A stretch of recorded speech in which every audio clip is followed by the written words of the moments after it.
الحمد لله رب العالمين والصلاة والسلام على رسوله الكريم محمد وعلى آله وأصحابه أجمعين أما بعد۔ جیسا کہ آپ کے سامنے واضح کیا گیا کہ مقالے کا موضوع ڈاکٹر فرحت ہاشمی صاحبہ کے انحرافات کا جائزہ ہے۔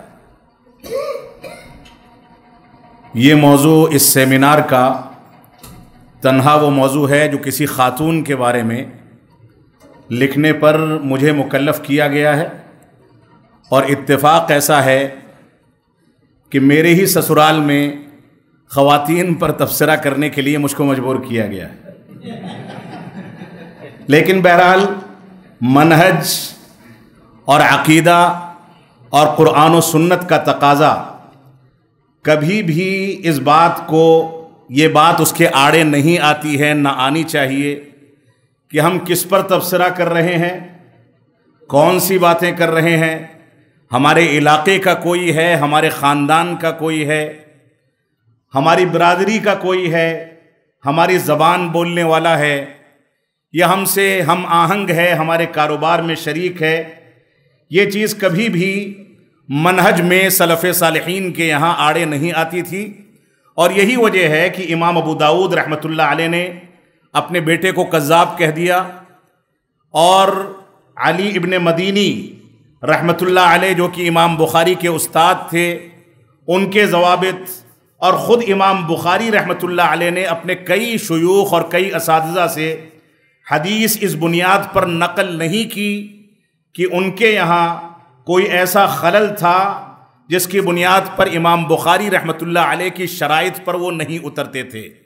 تو ہمارا منہج اتنا صاف و شفاف ہے، اور اس کے یہاں اتنی زیادہ غیرت ہونے کا بھی عندیہ اسلاف امت سے ملتا ہے کہ اس غیرت کے بغیر اس منہج کو تحفظ فراہم نہیں کیا جا سکتا۔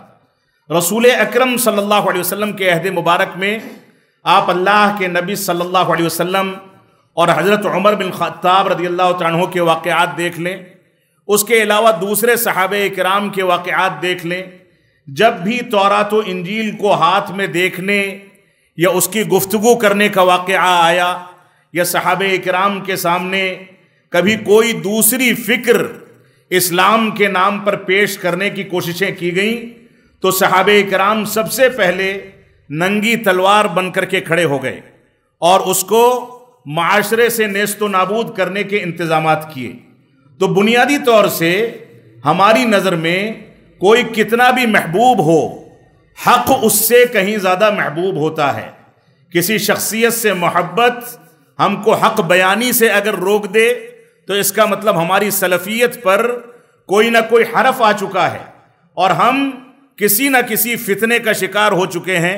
ہماری ذمہ داری یہ ہے کہ ہم ان چیزوں کا اپنی زندگی میں جائزہ لیتے رہیں۔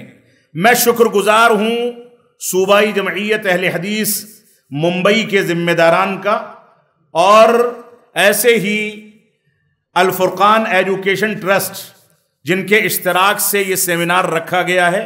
اس سیمینار میں بہت ساری باتیں آپ نے اس سے پہلے سنی ہیں، لیکن میں یہاں پر اپنے مقالے پر اکتفا کروں گا۔ تمہید میں کچھ چیزیں ابھی میں نے نوٹ کی ہیں، ان کا تذکرہ آپ کے سامنے کر کے میں اصل مقالے پر آؤں گا۔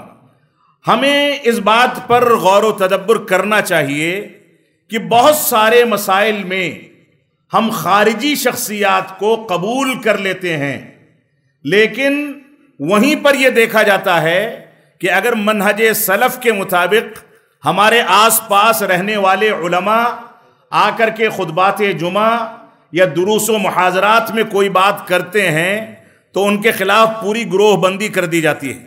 بہت سے علاقے ایسے ہیں جن علاقوں کے اندر فطری طور سے یا ایسے ہی کسبی طور سے یہ چیز پائی جاتی ہے کہ وہ غیر علاقے کے لوگوں کو برداشت نہیں کرتے، لیکن ان علاقوں میں بھی اگر باریکی کے ساتھ جائزہ لیا جائے، جس میں آپ کے کوکن کا علاقہ بھی ہے، کہ غیر علاقائی وہ عناصر غیر منہجی ہیں، ان کو سننے یا ان کا تعارف کرنے، ان کی تعریف کرنے اور ان کے ساتھ اٹھنے بیٹھنے کے بارے میں ہمیں کہیں نہ کہیں کوئی نہ کوئی چیز مل جاتی ہے اور ہم ان چیزوں کو پروموٹ کرتے ہیں. لہذا ہماری یہ ذمہ داری ہے کہ ہم قرآن و سنت کے اور منہج سلف کے اس پیمانے پر چلیں اور وہ غیرت پیدا کریں جس غیرت کی بنیاد پر ہمارے صحابہ کرام اور اسلاف امت نے زندگی گزاری تھی. امت اسلامیہ کے ماضی کو اور اسلاف امت کو اگر دیکھا جائے تو اہل بدعت کے ساتھ ان کا وتیرہ کیا ہوتا تھا، اہل بدعت کے ساتھ وہ کیا تعامل کرتے تھے، ان چیزوں میں ہم بہت زیادہ متساہل نظر آتے ہیں. ہمارے اسلاف یہاں تک کہتے تھے کہ ابو الجوزہ رحمت اللہ علیہ فرماتے ہیں، کہتے ہیں کہ میں اس بات کو پسند کرتا ہوں کہ میرے پڑوس کے مکان میں خنزیر اور بندر آ کر کے بس جائیں، لیکن اس بات کو میں پسند نہیں کرتا ہوں کہ میرے پڑوس میں کوئی بدعتی آ کر کے بس جائے. تو بدعتیوں سے بچنا، بدعتیوں سے براءت کا اعلان کرنا، ان سے عداوت کا اعلان کرنا، یہ منہج سلف کا بنیادی عنصر ہے. میں اس تفصیل میں نہیں جاؤں گا، لیکن یہ شکوہ مجھ کو یقیناً ہے کہ ہم خارجی شخصیات میں فکر کے انحراف کے باوجود بہت ساری شخصیات کو قبول کر لیتے ہیں، جبکہ میدانی کام کرنے والے بہت سارے وہ علماء جو منہج سلف کی جرأت اور غیرت رکھتے ہیں ان کو کنارے کر دیا جاتا ہے. اس نقطے پر ہمارے احباب کو غور و تدبر کرنا چاہیے. علم اور عقیدہ و منہج کا سرمایہ یہ سب سے زیادہ قیمتی سرمایہ ہے، جس میں علاقائیت کا لحاظ نہیں کیا جا سکتا، خاندان کا لحاظ نہیں کیا جا سکتا، حسب و نسب کا لحاظ نہیں کیا جا سکتا، بلکہ یہ ایک ایسا قیمتی سرمایہ ہے کہ اس میں فوقیت اور ترجیح قرآن و سنت کے دلائل اور صحابہ کرام کے فہم کو دیا جاتا ہے. لہذا اسی کو ترجیح دی جانی چاہیے. اس ترجیح کو دینے کی جب نوبت آتی ہے تو نہ باپ دیکھا جائے گا، نہ بیٹا دیکھا جائے گا، نہ بھائی دیکھا جائے گا، نہ علاقہ اور خاندان اور حسب و نسب دیکھا جائے گا، نہ مال و دولت دیکھا جائے گا، بلکہ ہر چیز میں صرف قرآن و سنت کے دلائل اور فہم سلف صالحین کو ترجیح دی جائے گی. یہ دین کا عین بنیادی تقاضا ہے. اس کے بغیر کوئی بھی باغیرت مسلمان اور باغیرت سلفی نہیں بن سکتا ہے. جماعت کے اندر اٹھنے والے جو فتنے ہیں، ان فتنوں کی بے شمار شکلیں ایسی ہیں جو ہمارے گھرانوں سے، ہماری مسجدوں سے، ہمارے خاندانوں سے اور ایسے ہی ہمارے مدارس اور ہماری تنظیموں سے اٹھ رہی ہیں. ہم اس پر اس وجہ سے نکیر نہیں کرتے کہ ہمارا رزق اس سے وابستہ ہے، ہمارے مفادات اس سے جڑے ہوئے ہیں، اور جہاں دوسرے کے معاملات کو دیکھتے ہیں وہاں فوراً ننگی تلوار بننے کی کوشش کرتے ہیں. تو منہج سلف کا ایک بنیادی تقاضا یہ ہے کہ اس میں اپنے اور پرائے کا کوئی فرق نہیں، بلکہ یہاں پر صرف لحاظ ہوتا ہے تو ایک بنیاد کا، اور وہ بنیاد ہے قرآن و سنت کو فہم سلف صالحین کے مطابق دنیا کے سامنے بلا کسی ملامت کرنے والے کی ملامت کے ڈر کے پیش کر دینا. یہ منہج سلف کا بنیادی عنصر ہے. آپ دیکھیں صحیح مسلم کے مقدمے میں محمد بن سیرین رحمت اللہ علیہ نے بہت سارے نقاط ذکر کیے ہیں. چند کی جانب اشارہ کر کے میں آگے بڑھوں گا. فرماتے ان ھذا العلم دین فانظروا عمن تاخذون دینکم. یہ دین جو ہے، یہ علم جو ہے، یہ تمہارا دین ہے. لہذا دین کو جب تم اخذ کرتے ہو، حاصل کرتے ہو، تو اس بات پر غور و تدبر کر لو کہ کس سے دین حاصل کر رہے ہو. ایسے ہی کہتے ہیں کہ لم یکونوا یسألون عن الاسناد. ابتدائی دور میں لوگ اسانید کے بارے میں کوئی سوال نہیں کرتے تھے.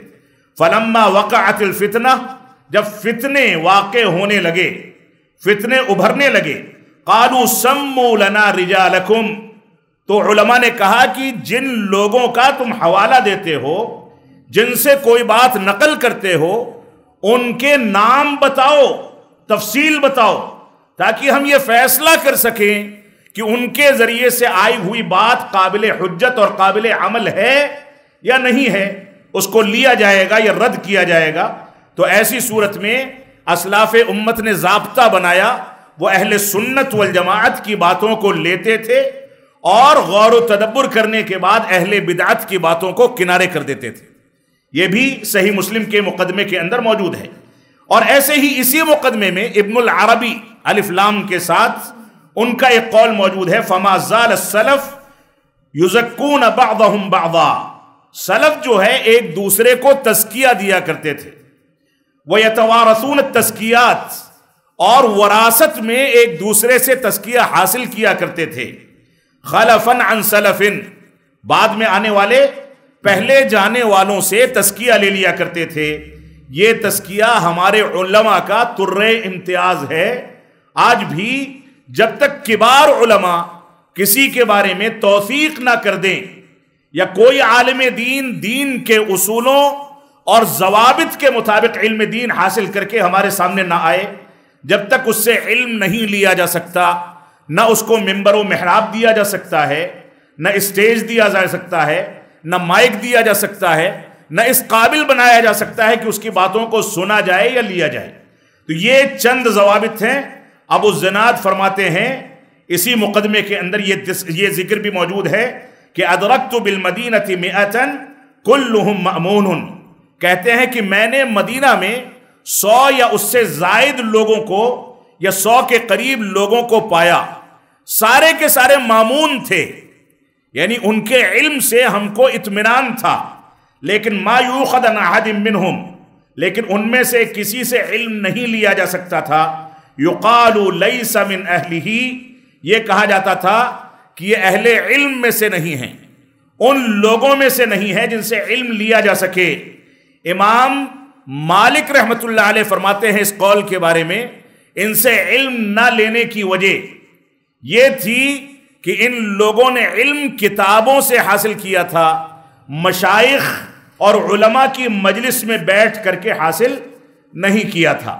تو موجودہ دور میں جو بھی فتنے اٹھ رہے ہیں, عام طور سے ان شخصیات, جن گمراہ شخصیات کو ہمارے گھرانوں میں یا ہمارے خاندانوں میں سنا جاتا ہے, ان شخصیات کے مشائخ مجہول ہیں.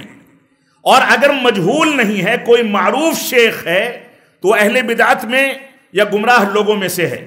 وہی صورتحال فرحت ہاشمی صاحبہ کی ہے. فرحت ہاشمی صاحبہ یا تو صراحت نہیں کرتی کہ انہوں نے علم کس سے لیا ہے, اور اگر کہیں تعریف اور صراحت کرتی ہیں تو اہل بدعت کی کرتی ہیں. خود یہ جماعت اسلامی کی ہیں, گمراہ مکتب فکر کی ہیں.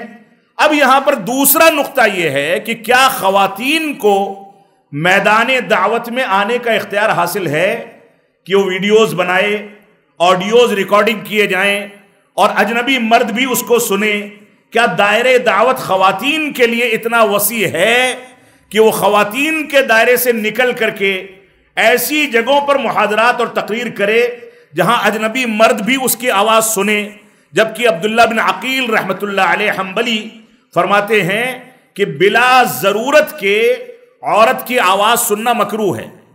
امام احمد بن حنبل رحمت اللہ علیہ کہتے ہیں کہ عورت کو رات میں قیام اللیل اور تہجد کی ضرورت پڑے تو اس وقت بھی اس پر واجب اور ضروری ہے کہ اپنی آواز کو قرآن مجید کی تلاوت کے لیے پست رکھے, دھیمی آواز میں تلاوت کرے کہ اس کی آواز سے کسی اجنبی مرد کے ذہن و دماغ میں کوئی فتنہ نہ اٹھنے پائے. لہذا ہماری 2 چیزوں میں بنیادی ذمہ داری اس مقالے کی ابتدا سے پہلے یہ ہے کہ ہم علم کس سے حاصل کر رہے ہیں, اس کو منہج سلف کے اصول و ضوابط پر تول لیا جائے. دوسری بات یہ ہے کہ کیا مردوں کے لیے خواتین کے دروس سننا جائز ہے؟ یقیناً جائز نہیں ہے. مردوں کے لیے میدان دعوت کافی ہے. اس سلسلے میں نے اپنے مقالے میں علامہ البانی رحمت اللہ علیہ اور شیخ صالح فوزان الفوزان حفظہ اللہ کے 2 فتاووں کا بھی تذکرہ کیا ہے. اب ہماری کوکن کی سرزمین میں مشکل یہ ہے کہ اگر کوکن کا کوئی ڈاکٹر انٹرنیشنل پیمانے پر ٹی آر پی اور مقبولیت کی بنیاد پر بہت زیادہ مقبول ہو جائے تو ہمارے بہت سے اہل کوکن جو منہج میں متساہل ہیں اس کو چھوڑ نہیں پاتے. جبکہ آپ نے سنا شیخ عنایت اللہ سنابلی مدنی حفظہ اللہ کو ڈاکٹر اسرار کی گمراہیاں بیان کرتے ہوئے, ڈاکٹر اسرار کی گمراہیوں کے باوجود آج تک ان کو پروموٹ کرنے والے, ان کا تعارف کرانے والے, اور ان کو دنیا کے سامنے پیش کرنے والے وہی ڈاکٹر صاحب ہیں جن کی تقلید میں آج بھی جماعت اہل حدیث کے بہت سارے نوجوان اندھے ہوئے پڑے ہیں، وہ ڈاکٹر ذاکر نائک صاحب ہیں۔ اس وجہ سے ہماری یہ ذمہ داری ہے کہ ہم قرآن و سنت کے بنیادی تقاضوں کو سمجھیں، منہج سلف کی روشنی میں اپنی زندگی اور بالخصوص دینی زندگی کے مختلف گوشوں کو مرتب کریں۔ اللہ رب العالمین ہم کو اس بات کی توفیق عطا فرمائے۔ اب میں آپ کے سامنے مقالہ پیش کروں گا۔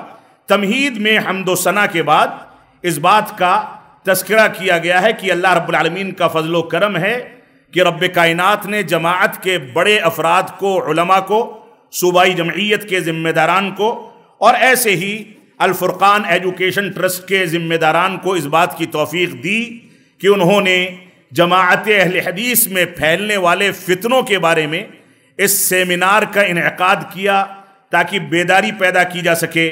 وہ لوگ مبارکباد کے مستحق ہیں، اور مجھ ناچیز کو جو مقالہ دیا گیا ہے ڈاکٹر فرحت ہاشمی صاحبہ کے انحرافات کے جائزے سے متعلق، یہ مقالہ مشکل ترین مقالہ ہے۔ اس کی وجہ یہ ہے کہ ڈاکٹر فرحت ہاشمی صاحبہ کے اوپر ان کی تردید پر اب تک کوئی کام نہیں ہوا ہے۔ ان کے اوپر رد کرنے میں ان کی کیسٹوں اور ان کے ویڈیوز کو سن کر کے بہت سارے نکات نکال کر کے یہاں درج کیے گئے ہیں، اس کے حوالے آپ کو نوٹ کرا دیے جائیں گے، اس میں درج کر دیے جائیں گے۔ تو یہاں جو مقالہ دیا گیا ہے، کیونکہ اس پر مواد موجود نہیں ہے، اس وجہ سے یہ مقالہ تیار کر پانا مشکل تھا، لیکن اللہ رب العالمین کے فضل و کرم سے کچھ نکات یہاں پر جمع ہوئے ہیں۔ دوسری بہت اہم بات ہے جس کا تذکرہ میں کر دوں، اور اہل باطل کا ہمیشہ موقف یہی ہوتا ہے، تقریباً 2 یا 3 سال قبل اشرف علی تھانوی، وحید الدین خان اور ایسے ہی دوسری صوفی اور گمراہ شخصیات پر ڈاکٹر فرحت ہاشمی صاحبہ کے کچھ تبصرے یوٹیوب پر نظر سے گزرے، اور ہم نے اس کے بعد ایک لائیو سیشن میں یہ غلطی کی کہ اس کا تذکرہ کر دیا کہ آئندہ اس پر کچھ کام کیا جائے گا۔ تذکرہ کرنے کے بعد دوبارہ سے جب ہم ویڈیوز تلاش کرنے لگے تو سارے ویڈیوز پرائیویٹ کر دیے گئے تھے اور ان کو چھپا دیا گیا تھا، لیکن اس کے باوجود بہت سارے ایسے حقائق جو ڈاؤن لوڈ کر لیے گئے تھے ہمارے پاس یا دوسروں کے پاس، ان کی بنیاد پر مقالے میں کچھ حقائق کا تذکرہ کر دیا گیا ہے۔ سب سے پہلی چیز ہے ڈاکٹر فرحت ہاشمی صاحبہ کا مختصر تعارف۔ ڈاکٹر صاحبہ نے عربی زبان کو اہمیت دی ہے، وہ عربی زبان میں ایم اے ہیں اور اسلام آباد کی اسلامک یونیورسٹی میں تدریس کا فریضہ بھی انجام دے چکی ہیں۔ 1989 میں انہوں نے اسکاٹ لینڈ کے گلاسگو یونیورسٹی سے ڈاکٹریٹ کی ڈگری حاصل کی حدیث کے موضوع پر، اور اس کے بعد ان کے بقول انہوں نے ترکی کا، مصر کا، دمشق کا اور سعودی عرب کے اسفار کر کے وہاں کے علماء سے ملاقات کی، اور علماء سے ملاقات کر کے علم حاصل کیا۔ لیکن جب ہم تفصیل میں جاتے ہیں تو وہ کسی بھی عالم کا تذکرہ نہیں کرتی، چند علماء کا انہوں نے تعارف کرایا ہے۔ وہ علماء یا تو اخوانی ہیں، یا صوفی ہیں، یا غلط عقیدے کے حامل ہیں، اس کی مثال بھی آگے آپ کے سامنے ذکر کی جائے گی۔ اس کے بعد 1994 میں ڈاکٹر صاحبہ نے اپنے شوہر ڈاکٹر زبیر ادریس صاحب کے ساتھ مل کر کے، ان کے شوہر بھی جماعت اسلامی سے تعلق رکھتے ہیں، ان کے ساتھ مل کر کے الہدا انٹرنیشنل کی بنیاد رکھی، جو ان کا دعوتی اور بالخصوص قرآن فہمی اور تدبر قرآن کا فعال سینٹر ہے، اور ان کے شوہر کے ساتھ مل کر کے اس سینٹر کو جب انہوں نے بنایا ہے تو اس میں بھی جماعت اسلامی کی اور اس کے منہج کی رعایت بہت سارے مقامات پر کی گئی۔ ڈاکٹر صاحبہ کا عقیدہ، ڈاکٹر صاحبہ جو ہیں، ان کے والد عبد الرحمن ہاشمی جو کہ سرگودھا پاکستان کی جماعت اسلامی کے امیر تھے، اور خود ڈاکٹر صاحبہ کو جماعت اسلامی کے افکار اور جماعت اسلامی کی شخصیات کے تعارف پر خصوصی توجہ دیتے اور ان کی فکر کی جانب دعوت دیتے ہوئے ان کی ویڈیوز میں دیکھا جا سکتا ہے۔ ان کے شوہر بھی جماعت اسلامی سے تعلق رکھتے ہیں۔ ایک انٹرویو میں ان کے خاوند یعنی ان کے شوہر نے یہ کہا کہ میں کسی بھی مسلک سے اپنی نسبت نہیں کرتا ہوں. وہ انٹرویو یوٹیوب پر موجود ہے. کہتے ہیں کسی بھی مسلک سے اپنی نسبت نہیں کرتا ہوں، کیونکہ اگر کسی مسلک سے نسبت کروں گا تو اس کی وجہ سے دوسرے مسالک کو نظر انداز کرنا لازم آئے گا. اور اسی انٹرویو میں اس فقرے اور اس جملے کے 2-4 منٹ کے بعد ہی کیا کہتے ہیں کہ ڈاکٹر فرحت ہاشمی صاحبہ کے والد نے، یعنی عبد الرحمن ہاشمی صاحب نے مجھ سے ان کا رشتہ اس بنیاد پر کیا تھا کہ ہم جماعت ہیں، ہم دونوں ایک ہی فکر اور ایک ہی جماعت کے ہیں.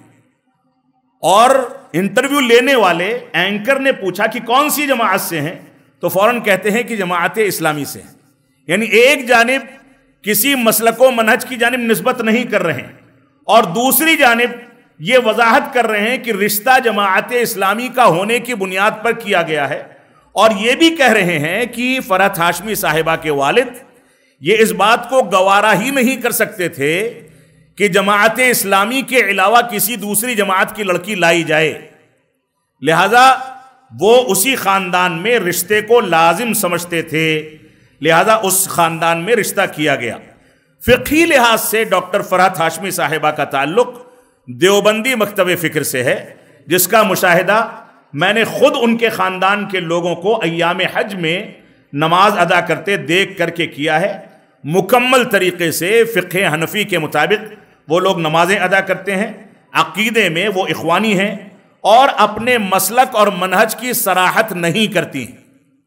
اور منہج سلف کا بنیادی ضابطہ ہے کہ جو منہج اور مسلک کی صراحت نہ کرے، جو عقیدے کی صراحت نہ کرے، اس سے نہ علم لیا جا سکتا ہے اور نہ اس کے اوپر اعتماد کیا جا سکتا ہے.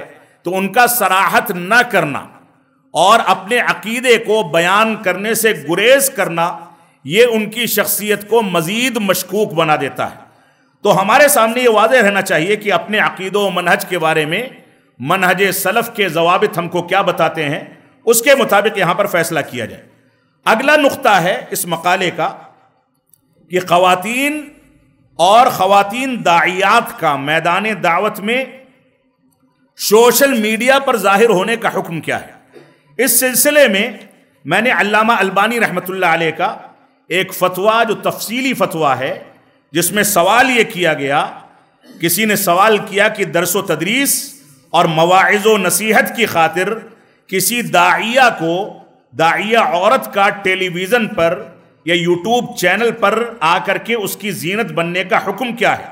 جیسا کہ موجودہ حالات میں ایک اسلامی ٹی وی چینل میں ایسے واقعات کثرت کے ساتھ پیش آ رہے ہیں، اور اس کے بعد سائل کہتا ہے یہ بھی واضح رہے کہ وہ داعیہ خاتون بالکل شرعی حجاب میں آتی ہیں، یعنی کیمرے کا سامنا وہ شرعی حجاب میں کرتی ہیں. تو علامہ البانی رحمۃ اللہ علیہ نے اس کا تفصیلی جواب دیا ہے جو کئی سارے نکات پر مبنی ہے. پہلی بات تو یہ ہے کہ ٹی وی چینل جو منہج سلف کے بیان کے لیے تیار کیا جائے، اگر وہ مختلف فتنوں سے، فضول خرچیوں سے، اسراف و تبذیر سے، اور موجودہ دور میں دعوی سینٹرز نے جو غلط انداز کے اسالیب اختیار کر رکھے ہیں ان اسالیب سے پاک ہے، تو ایسی صورت میں یہ لائق ستائش ہے، اس کو ہونا چاہیے. دوسری بات انہوں نے کہی کہ اگر خواتین داعیات موجود ہیں تو ان کو میدان دعوت میں صرف خواتین کے ساتھ محدود ہو کر کے دعوت و تبلیغ کا کام کرنا چاہیے. کسی چینل پر یا کسی ریکارڈنگ پر آ کر کے نہیں، بلکہ میدانی عمل کریں گی جس کے مختلف شرائط ہیں، ان شرائط اور شرعی حدود کا خیال کرتے ہوئے وہ ایسا کر سکتی ہیں. آگے فرماتے ہیں تیسرے نقطے میں، فرماتے ہیں کہ شرعی احکام و مسائل کی تعلیم و تدریس کا منصب اصل میں مردوں کے لیے خاص ہے، انہی کو ان امور کا معلم اور مربی ہونا چاہیے. اس کی وجہ سے کہ اللہ رب العالمین نے ان لوگوں کو امامت و قیادت کا فریضہ اور اختلافات و نزاعات وغیرہ میں فیصلہ اور مسائل کو حل کرنے کی ذمہ داریوں کی صلاحیت دی ہے. اسی لیے اللہ رب العالمین نے مردوں کے سوا کسی کو رسول نہیں بنایا، کسی خاتون کو نبی یا رسول نہیں بنایا. اللہ رب العالمین کا فرمان ہے وَمَا أَرْسَلْنَا مِن قَبْلِكَ إِلَّا رِجَالًا نُوحِي إِلَيْهِمْ، کہ ہم نے آپ سے پہلے جتنے بھی انبیاء بھیجے وہ مردوں میں سے تھے، ان کے اوپر وحی کی گئی، لہذا داعیہ خاتون کا عمومی طور سے دعوت کے میدان میں آنا یا ٹیلی ویژن کی یا یوٹیوب کی زینت بننا یہ شرعی دلائل کے خلاف ہے، منہج سلف کے خلاف ہے، اس سے ان کو پرہیز کرنا چاہیے۔ ایسے ہی آگے فرماتے ہیں عورت داعیہ کا یہ عمل شرعی دلائل کے مخالف ہونے کی ایک بنیادی سبب اور اس کا بنیادی وجہ یہ ہے کہ اللہ رب العالمین نے خواتین کو جو حکم دیا ہے وہ حکم یہ ہے وَقَرْنَ فِي بُيُوتِكُنَّ، تم اپنے گھروں کے اندر بیٹھی رہو۔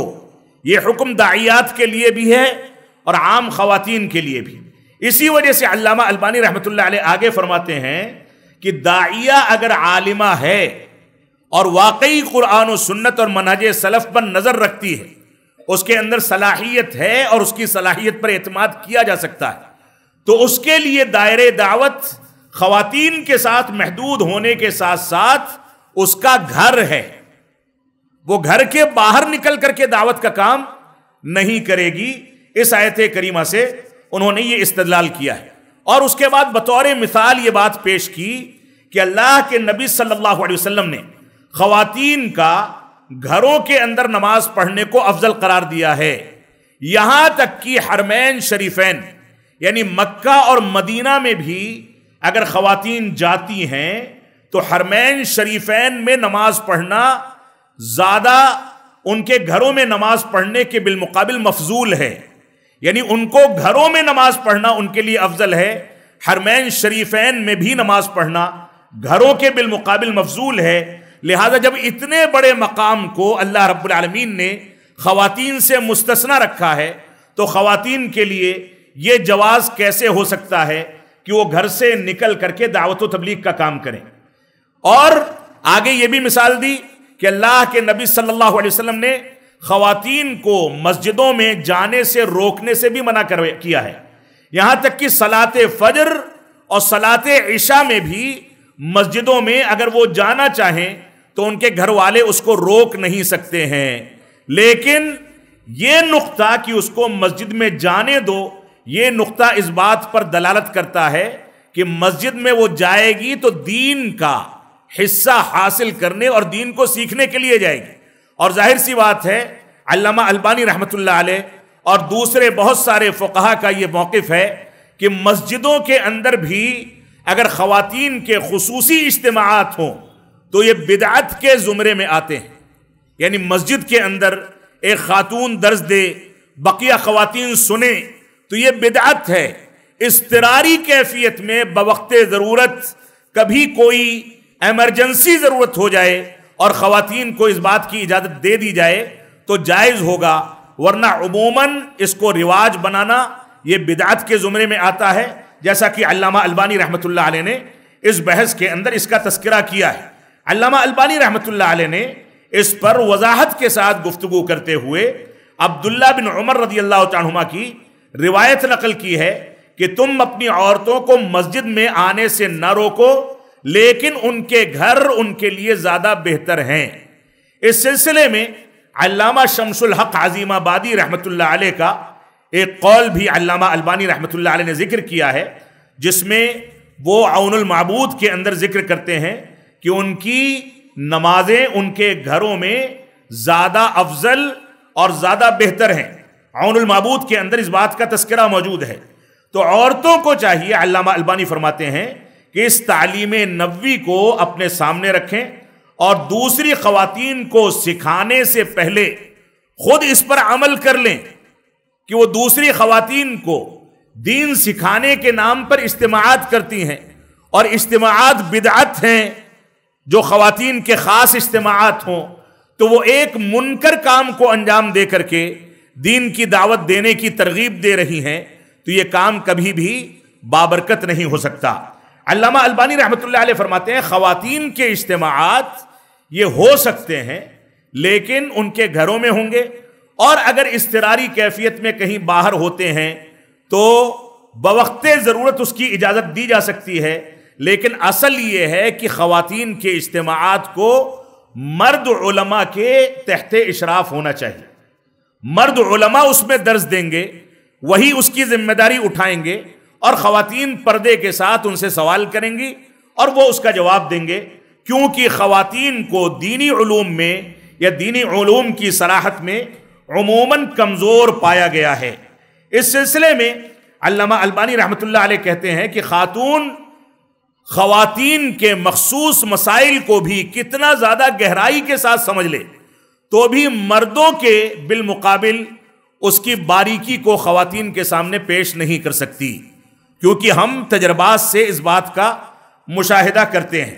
اس کے بعد علامہ البانی رحمۃ اللہ علیہ نے اسکرین پر خواتین کے آنے کے مضرات کو تذکرہ کیا ہے کہ ٹیلی ویژن پر یا یوٹیوب چینل پر جب خواتین آتی ہیں تو سب سے پہلے وَقَرْنَ فِي بُيُوتِكُنَّ اس آیت کریمہ کی مخالفت ہوتی ہے، بلا وجہ کے وہ گھر سے نکلتی ہے، چاہے ویڈیوز کے ذریعے نکلے چاہے اپنی شخصیت کے ساتھ نکلے، لیکن بغیر کسی سبب کے، بغیر ضرورت کے وہ اپنے گھروں سے نکلتی ہے۔ دوسری بات یہ ہے کہ ٹی وی چینل یا میڈیا جو یہ پروگرام ہوتے ہیں اس میں اس کے اندر عورت کا نکل کر کے آنا، وہاں اس کی آواز کو ہزاروں اجنبی مردوں کے سامنے پیش کر دیا جاتا ہے، جو فتنے کا باعث بنتا ہے، اور یہ چیز اس کے لیے حرام ہے، اس کی گنجائش اس کے لیے موجود نہیں ہے۔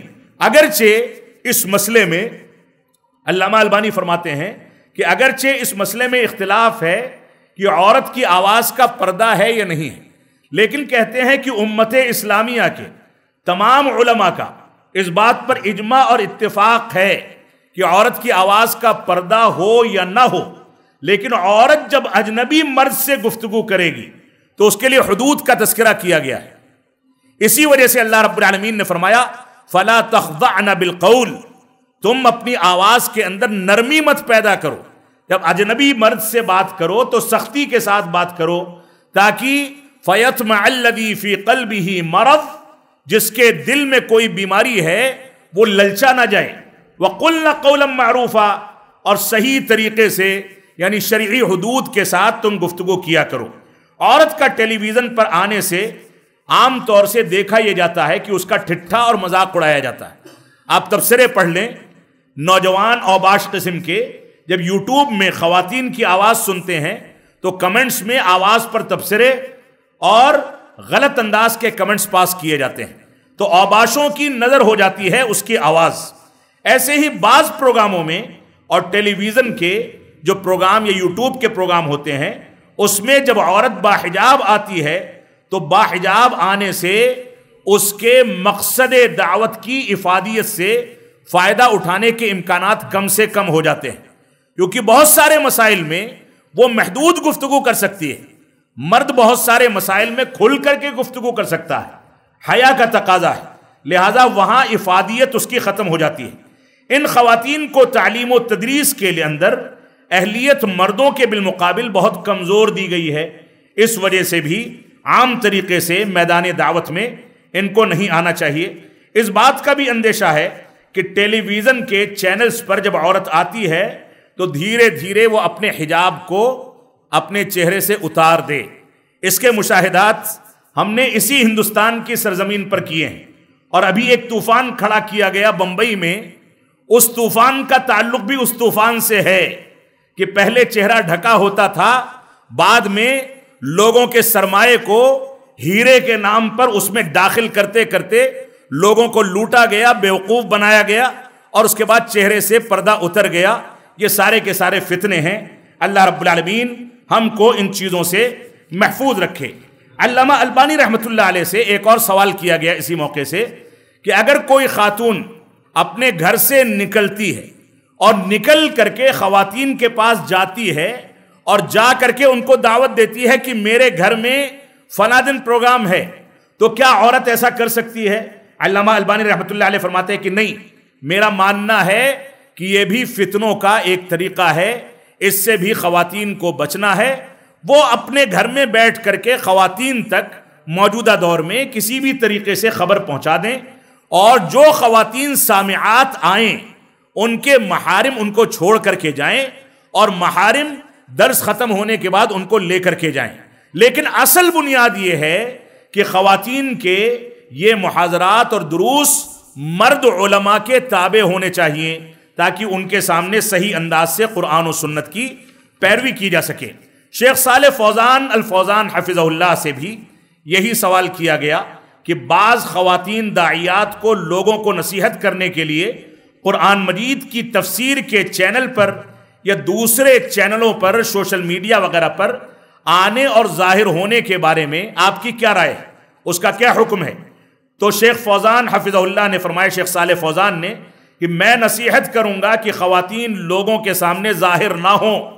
میری نصیحت ہے، پھر سے تاکید کی، میری نصیحت ہے کہ وہ ایسا نہ کریں۔ اللہ کا فضل ہے کہ مرد حضرات دعوت و تبلیغ کے لیے کافی ہیں، میڈیا کے مختلف وسائل میں مرد حضرات ہی کافی ہیں۔ پھر سے سوال کیا گیا کہ بعض لوگوں کا یہ کہنا ہے، یہ مطالبات آ رہے ہیں کہ دعوت کے میدان میں عورت کا ظاہر ہونا ضروری ہے اور خواتین کے دروس اور محاضرات کی ریکارڈنگ ہونی چاہیے، اسے نشر کیا جانا چاہیے، اور ان لوگوں کا کہنا یہ بھی ہے کہ عورت کی آواز کے پردے والی بات جو ہے یہ شاذ ہے اور کمزور ہے۔ یہاں تک کہ قرآن مجید کی تفسیر کے چینل نے بھی یہی بات کہی ہے کہ عورت کی آواز کے پردے کی بات شاذ ہے۔ تو شیخ صالح فوزان حفظہ اللہ فرماتے ہیں کہ اللہ رب العالمین کا فرمان ہے فَلَا تَخْضَعْنَ بِالْقَوْلِ فَيَطْمَعَ الَّذِي فِي قَلْبِهِ مَرَضٌ وَقُلْنَ قَوْلًا مَعْرُوفًا۔ کیا یہ لوگ یہ کہیں گے کہ یہ آیت کریمہ بھی شاذ ہے؟ اس کے بعد کہتے ہیں کیا یہ لوگ یہ کہیں گے کہ حج میں اور عمرے میں عورت احرام کی نیت کرنے کے بعد جو تلبیہ پکارتی ہے وہ تلبیہ آہستہ آواز سے پکارنے کے لیے کہا گیا ہے؟ کہ اللہ کے نبی صلی اللہ علیہ وسلم کا وہ حکم بھی شاذ ہے؟ اور اس کے بعد فرماتے ہیں کہ اگر امام کو لقمے کی ضرورت پڑے، مرد حضرات لقمہ نہ دے سکیں، تو عورتوں کو لقمہ دینے میں سبحان اللہ کہنے کے بجائے یا لقمہ دینے کے بجائے تالی بجانے کا حکم دیا گیا ہے۔ کیا یہ حکم بھی شاذ ہے؟ شیخ صالح فوزان فرماتے ہیں یہ جہالت کی باتیں ہیں۔ خواتین کا دائرہ دعوت خواتین کے ساتھ محدود ہے، لہٰذا اس سے ہم کو اجتناب کرنا چاہیے۔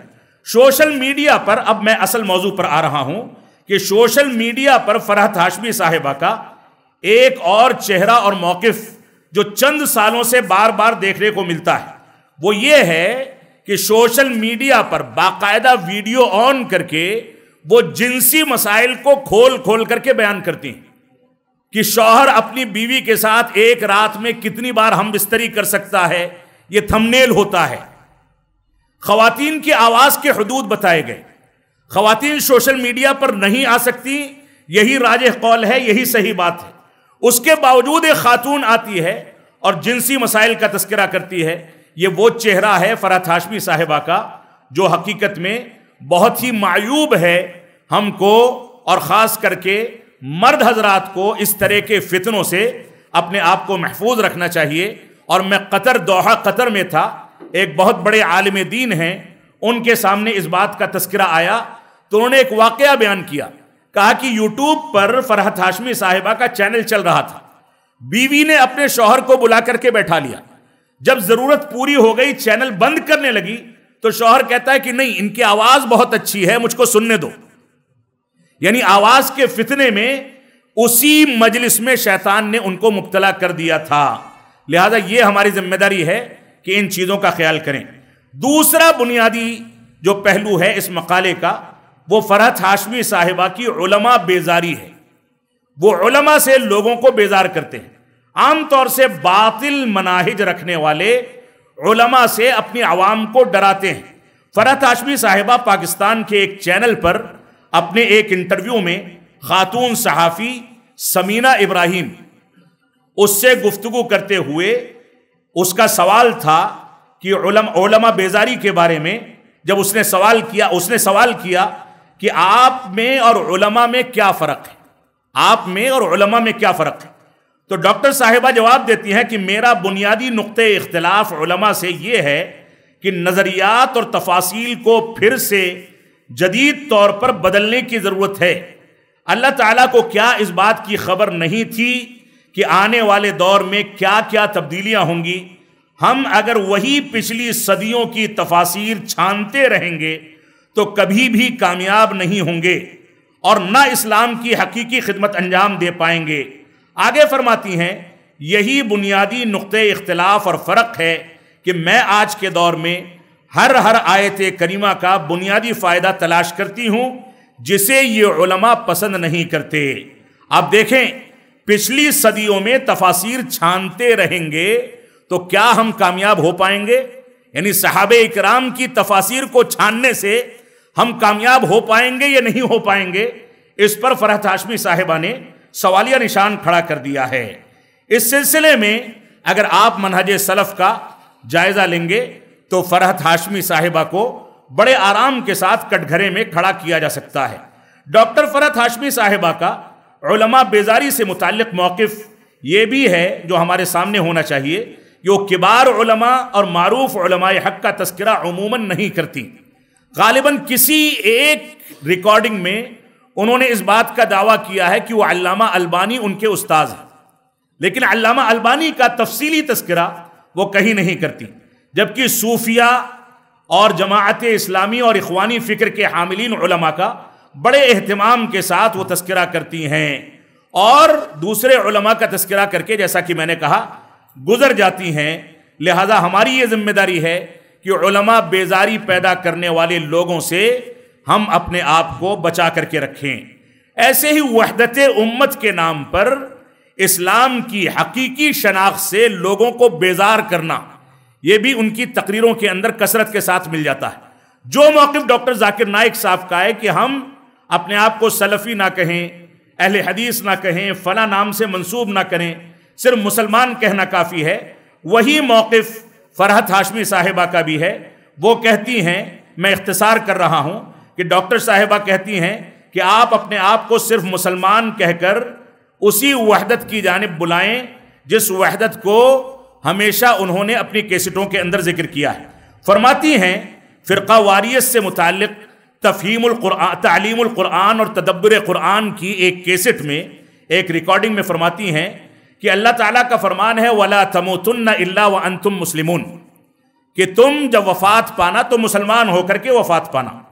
آیت کریمہ کو ذکر کیا، اس کے بعد طنز کر کے کہتی ہیں کہ وَأَنْتُمْ مُسْلِمُونَ کہا ہے، وَأَنْتُمْ وَهَابِيُّونَ نہیں کہا۔ مثال کے طور پر صرف یہی ایک جملہ ذکر کیا، جبکہ وہ یہ بھی کہہ سکتی تھی کہ وَأَنْتُمْ إِخْوَانِيُّونَ بھی نہیں کہا، یہ بھی کہہ سکتی تھی کہ وَأَنْتُمْ دیوبندیون بھی نہیں کہا، لیکن مثال اگر دی ہے تو صرف ایک مثال دی ہے، وہ تنزیہ، کہ وَأَنْتُمْ وَهَابِيُّونَ رب کائنات نے نہیں کہا۔ اس کا مطلب یہ ہے کہ ہم کو اپنے آپ کو صرف مسلمان کہنا چاہیے، جبکہ اسلاف امت سے اور صحابہ اکرام سے اپنے آپ کو سلفی یا اہل الحدیث کہنا ثابت ہے، نصوص موجود ہیں، اس پر کوئی سمجھوتا نہیں کیا جا سکتا ہے۔ تو واضح رہے کہ وہ انتم وہابیون کا صرف تذکرہ کر کے انہوں نے در حقیقت سلفیت پر طنز کیا ہے جو ان کی فطرت کے اندر شامل ہے۔ اسی طریقے سے اسی فکر کی بہت ساری جگہوں پر ترجمانی کرتے ہوئے وہ اور بھی کچھ کہتی ہیں، اسی فکر پر مزید گفتگو کرتے ہوئے اپنی ایک ریکارڈنگ میں کہتی ہیں، تو یاد رکھو دین کا حقیقی پیغام حق جہاں ہو وہاں سے لے لو، جہاں اچھی بات ہو اٹھا لو، جو اچھا کام کر رہا ہو اس کی حوصلہ افزائی کرو، جہاں سے فیض پہنچے شکر گزار رہو، سب کا احترام کرو۔ اس جملے کے اندر آپ دیکھیں کہ انہوں نے سارے باطل افکار کی جانب دعوت دے کر کے لوگوں کے لیے گمراہی کے دروازے کھول دیے ہیں۔ یعنی ایک جانب یہ گفتگو کر رہی ہیں اور دوسری جانب حسن البنا اور مولانا مودودی کی کتابوں کو پڑھنے کی تلقین کرتی ہیں، ان کی تعریف کر کے وہ اخوان المسلمین کے عقیدے کی جانب دعوت دیتی ہیں۔ ایسے ہی فرحت ہاشمی صاحبہ کی زندگی کا ایک پہلو جو اس مقالے میں ذکر کیا گیا ہے وہ اہل بدعت سے ان کی انسیت ہے۔ اس کے کئی سارے پہلو ہو سکتے ہیں۔ پہلا پہلو یہ ہے کہ خوارج جو کہ اسلام کی قبیح ترین بدعت سے وابستہ ہیں، اور اخوانیت جو کہ خوارج کے طریقے سے اور ان کے منہج سے ماخوذ ہے، اس کی ہمیشہ وہ تعریف کرتی ہیں۔ خوارج کے بارے میں اور جماعت اسلامی کے بارے میں انہوں نے تعریفی کلمات جو اختیار کیے ہیں وہ اپنے ایک درس میں اپنی طالبات کے سامنے ابھی 2019 کا درس ہے جس کی ڈاؤن لوڈ کاپی میرے پاس موجود ہے. وہ کہتی ہیں امام حسن البنا کے بارے میں کبھی آپ لوگوں نے سنا ہے؟ اس کے بعد پھر کہتی ہیں جواب نہ ملنے پر پھر سے سوال دہراتی ہیں کس نے سنا ہے. اس کے بعد افسوس کا اظہار کرتی ہیں, کہتی ہیں کہ صرف چند ہاتھ اٹھے ہیں جنہوں نے سنا ہے. یعنی تاکید کر رہی ہیں کہ سب کو سننا چاہیے, سب کو پڑھنا چاہیے. اس کے بعد کیا کہتی ہیں کہ امام حسن البنا, افسوس یہ ہے کہ صرف چند ہاتھ کھڑے ہوئے.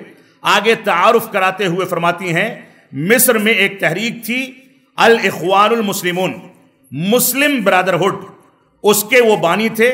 انہوں نے لوگوں کی بہت اچھی تربیت کی ہے. کون سی اچھی تربیت کی ہے؟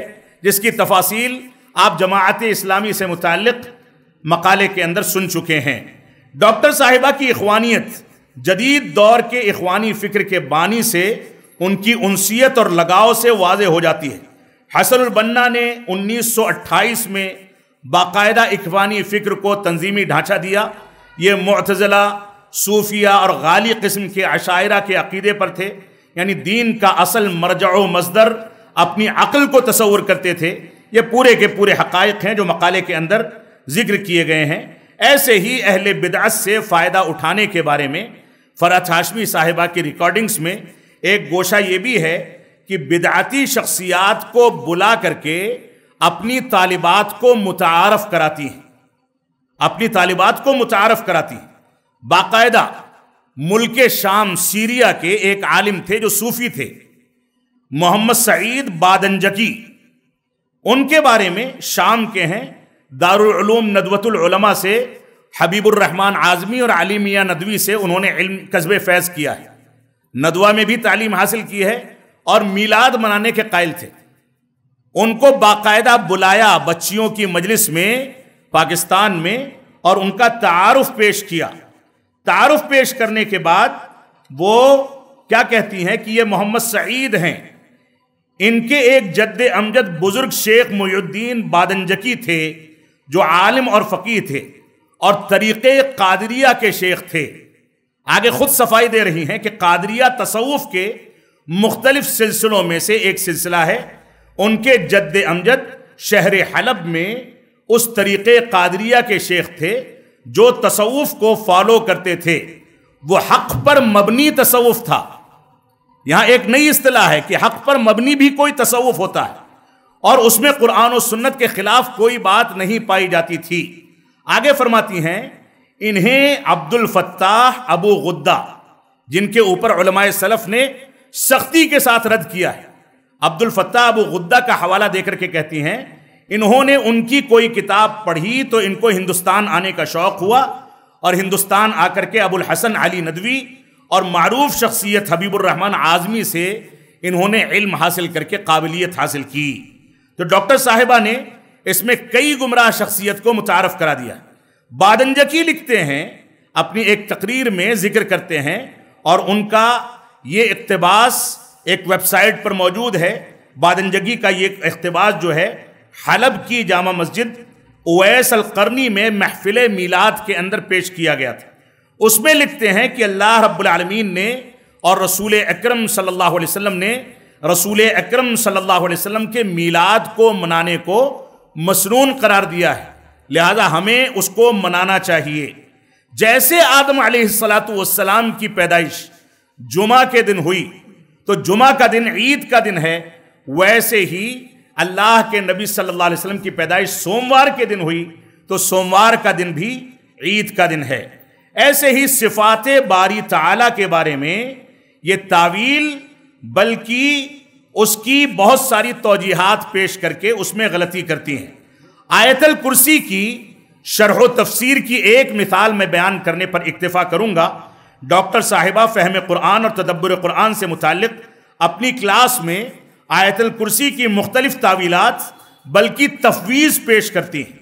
جیسے باطل نظریے کو بھی ذکر کرتی ہیں. تفویض کہا جاتا ہے کہ معنی ذکر کر دیا جائے لغت میں صفت کا معنی کیا ہوتا ہے اور اس کی تفصیل رب کائنات کے حوالے کر دی جائے, اگرچہ اس کی تفصیل قرآن و سنت کے اندر موجود ہو. تو آیت الکرسی کے بارے میں انہوں نے 7-8 سال کی مدت میں تقریباً 4 یا 5 ریکارڈنگز میں الگ الگ تفاسیر پیش کی ہے. اس کو میں نے جمع کیا ہے. تو الکرسی کا معنی کہتی ہیں کہ اللہ کی حکومت آسمان اور زمین پر چھائی ہوئی ہے. اس کے بعد ایک دوسری ریکارڈنگ میں کہتی ہیں آیت الکرسی میں کرسی کی پہلی تعویل کے بعد دوسری تعویل کرتے ہوئے فرماتی ہیں کہ اس کی بادشاہت، اس کا اقتدار اور اس کا علم آسمان اور زمین پر چھایا ہوا ہے. تیسری تفسیر پیش کرتے ہوئے دوسری مدت میں دوسری ریکارڈنگ میں ذکر کرتی ہیں کہ کہتی ہیں کہ الکرسی کا معنی اس کی حکومت آسمان و زمین پر چھائی ہوئی ہے. اور ایک اور مقام پر فرماتی ہیں، کہتی ہیں کہ اللہ رب العالمین کے بیٹھنے کی جگہ یا اس کا اقتدار یا اس کی حکومت یا اس کی قدرت یا اس کی سلطنت، کرسی سے یہ کچھ مراد ہے. جبکہ حقیقت یہ ہے کہ اہل سنت والجماعت کہتے ہیں کہ کرسی سے موضع القدمین مراد ہے، اللہ رب العالمین کے قدم کی جگہ. تو یہ انہوں نے تعویل اور تفویض کر رکھی ہے قرآن مجید کی تفسیر میں. اس کے علاوہ بے شمار تفاصیل آپ کو ان کی ریکارڈنگز میں اور ان کی کتابوں میں مل جائیں گی.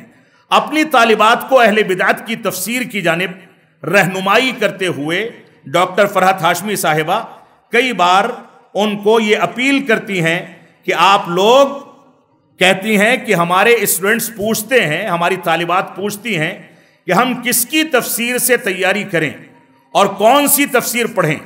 تو جواب دیتی ہیں، کہتی ہیں کہ آپ کے پاس 2-3 تفسیریں تو ہونی چاہیے، اس میں سے ضروری بات آپ نے لے لی ہوں، لیکن کبھی بھی صرف ایک تفسیر کا 100% آپ پڑھ کر کے آگے بیان نہ کریں.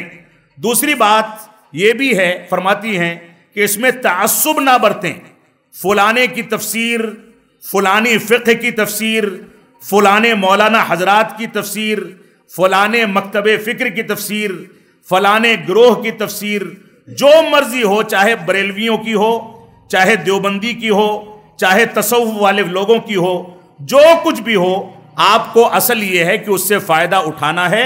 جب آپ لفظی معنی سمجھ گئیں تو قرآن مجید کے تفسیر کے معانی کو بذات خود اللہ رب العالمین آپ کے سامنے کھول دے گا. کتنی خطرناک بات اس چھوٹے سے جملے کے اندر انہوں نے ذکر کر دی ہے. ایسے ہی ڈاکٹر صاحبہ کے تقاریر میں اور ریکارڈنگز میں سنت رسول کا استخفاف بھی موجود ہے. سنت رسول کے بارے میں ڈاکٹر صاحبہ ایک جگہ فرماتی ہیں، کہتی ہیں کہ ہمیں اس کی فکر نہیں کہ کوئی نماز پڑھے یا نہ پڑھے، بلکہ جو پڑھتا ہے اسے پکڑ لیتے ہیں کہ آمین کہی یا نہیں کہی وغیرہ وغیرہ. اور رسول اکرم صلی اللہ علیہ وسلم بشر تھے یا نور تھے، اس سے یہ سوال کرنے لگتے ہیں. ان بحثوں میں پڑ جاتے ہیں. اللہ رب العالمین قبر کے اندر یہ تھوڑی نہ پوچھے گا کہ اللہ کے نبی صلی اللہ علیہ وسلم بشر تھے یا نور تھے. لہذا یہ ساری کی ساری باتیں بیکار ہیں، لا حاصل ہیں اور لا یعنی ہیں. 3 الفاظ استعمال کیے ہیں. آمین بالجہر کی سنت بھی لا یعنی، بیکار، لا حاصل، اور نور اور بشر ہونے کا عقدی مسئلہ یہ بھی لا حاصل اور بیکار اور لا یعنی ہو گیا ان کی نظر میں. ایسے ہی اس کے علاوہ آخری بات میں آپ کے سامنے ذکر کر کے اپنے خطاب کو ختم کروں گا، اور معذرت چاہوں گا کہ وقت میں نے زیادہ لے لیا. صلاۃ عصر ادا کرنی ہے. یہ بڑا عجیب المیہ ہے. حرف آخر میں مکمل پڑھ دوں جو آدھے صفحے پر مشتمل ہے. اس کے بعد میں نے کچھ پاکستانی علماء کے اقتباسات جو میں نے ریکارڈنگ کی شکل میں منگا رکھے ہیں وہ یہاں پر نقل کر دی ہیں. اور حرف آخر میں ایک چیز کا تذکرہ کیا ہے. حرف آخر جس عنوان کے تحت ہے کہ اپنوں کی کچھ کرم فرمائیاں اور ایک درد مندانہ گزارش. یہ بڑا عجیب المیہ ہے کہ جماعت اہل حدیث کے افراد اس وقت چند ایسی گمراہ شخصیات کو سنانے کے عادی ہو گئے ہیں جو ہمارے عقید و منہج کو اچک لے جانے کا کام کر رہی ہیں. بڑی چالاکی کے ساتھ کبھی ڈاکٹر ذاکر نائک، کبھی ڈاکٹر اسرار، کبھی احمد دیداد، کبھی انجینئر علی مرزا، کبھی جاوید احمد غامدی، اور اب خواتین میں ڈاکٹر فرحت ہاشمی صاحبہ، ان کو پروموٹ کرنے والے بہت سارے متعاملین جو نہ عقید و منہج کے ضوابط سے واقف ہیں، نہ اسالیب دعوت سے واقف ہیں، اور حقیقی اسلام کی سچی تعبیرات سے واقف نہیں. یہ لوگ بڑے آرام کے ساتھ ہمارے احباب کو اچک لے جاتے ہیں۔ افسوس تب ہوتا ہے جب اس قسم کے نازک مسائل اور نازک فتنوں کی جانب خود ہمارے بعض احباب غلط رہنمائی کر دیتے ہیں۔ بڑے افسوس کے ساتھ یہ بات لکھنی پڑ رہی ہے کہ جدہ سعودی عرب کا ایک دعوتی چینل، جس کا نام لینا میں مناسب نہیں سمجھتا ہوں، جو فرحت ہاشمی صاحبہ کو نہ صرف پروموٹ کرتا ہے بلکہ ان کی غلطیوں کی نشاندہی کرنے کے بجائے اس کی توجیہ و تعویل بھی کرتا ہے، اور صوفیہ کا طرز اختیار کر کے خواب کی تعبیرات بیان کرنے میں بھی فرحت ہاشمی صاحبہ کی بہت ساری فضیلتیں اس چینل نے اپنے چینل پر ریکارڈ کر رکھی ہیں۔ ایسے ہی یہاں پر ایک شکوہ یہ بھی ہے کہ حسن البنا کی جب فرحت ہاشمی صاحبہ نے تعریف کی ہے، اس تعریف کو جب اس چینل کے ذمہ دار کو بتایا گیا تو اس نے یہ کہہ کر کے دامن کو جھاڑ لیا کہ ہمارا اختلاف مولانا مودودی سے ہے، جماعت اسلامی سے نہیں ہے۔ مولانا مودودی کی شخصیت سے ہے، جماعت اسلامی سے نہیں ہے۔ اس انداز کی توجیہ و تعویل۔ اسی طریقے سے ایک عالم ہیں، بہت معروف داعی ہیں، میں نام نہیں لوں گا، انہوں نے باقاعدہ قصیدہ پڑھا فرحت ہاشمی صاحبہ کی تعریف پر مبنی، اور اس قصیدہ کو اسی جدہ کے چینل نے باقاعدہ پورے ٹیپ ٹاپ کے ساتھ، پورے اہتمام کے ساتھ نشر کیا۔ لہذا ہماری ذمہ داری ہے کہ ہم اس انداز کی چیزوں سے اپنے آپ کو بچائیں۔ ایک شکوہ یہ بھی ہے کہ پاکستان کے ایک عالم دین نے ابھی چند روز قبل یہ دعویٰ کر دیا، اس کی ریکارڈنگ میرے پاس موجود ہے، کہ فرحت ہاشمی صاحبہ نے مسلک اہل حدیث کو قبول کرنے کا اعلان کر دیا ہے۔ جب دریافت کیا گیا کہ وہ اعلان کہاں ہے تو کئی مہینوں سے سب لوگ بغلیں جھانک رہے ہیں، اس اعلان کا کوئی اتا پتہ نہیں ہے۔ تو گمراہ شخصیات کو پروموٹ کرنے میں یہ ہماری ذمہ داری ہے کہ ہم احتیاط سے کام لیں۔ تو یہ اور اس جیسی بنیادی کمزوریوں کا بنیادی سبب یہ ہے کہ ہم علماء حق سے اپنے رابطے کو اور ان سے استفادہ کرنے کو کمزور کر لیتے ہیں، اور امہات کتب اور دروس علمیہ کی کتابوں سے اور اس کے دروس سے اپنی وابستگی کو کمزور کر لیتے ہیں۔ بدقسمتی سے سرزمین کوکن بھی بہت سے نازک فتنوں کا شکار ہے۔ میں شکوہ کر رہا ہوں رب کائنات کی رضا کے لیے، اور آپ کو احساس دلانے کے لیے کہ آپ اس پر غور و تدبر کریں۔ بہت سارے نازک فتنوں کا شکار ہے۔ وطن عزیز کے مختلف خطوں میں نئے نئے فتنے جماعت اہل حدیث کے اندر سر اٹھا رہے ہیں۔ جنوبی ہندوستان میں گمراہ شخصیات اور دعات فتنہ اور یوسف قرضاوی جیسے گمراہ لوگوں کو پروموٹ کیا جا رہا ہے۔ میرے اس شکوے کو اپنی انا پر نہ لیا جائے، بلکہ سنجیدگی کے ساتھ اپنی مسئولیت کو سامنے رکھتے ہوئے اللہ رب العالمین کی رضامندی کے لیے اس پر غور و تدبر کیا جائے۔ ایسا نہ ہو کہ جب ہم کو ہوش آئے تو دیر ہو چکی ہو اور ساری کی ساری چیزیں ہمارے ہاتھ سے نکل گئی ہوں۔ اس وقت امت کو سرجن علماء کی ضرورت ہے، جو آپریشن کر کے سرطان اور کینسر کو نکال کر کے پھینک دیں۔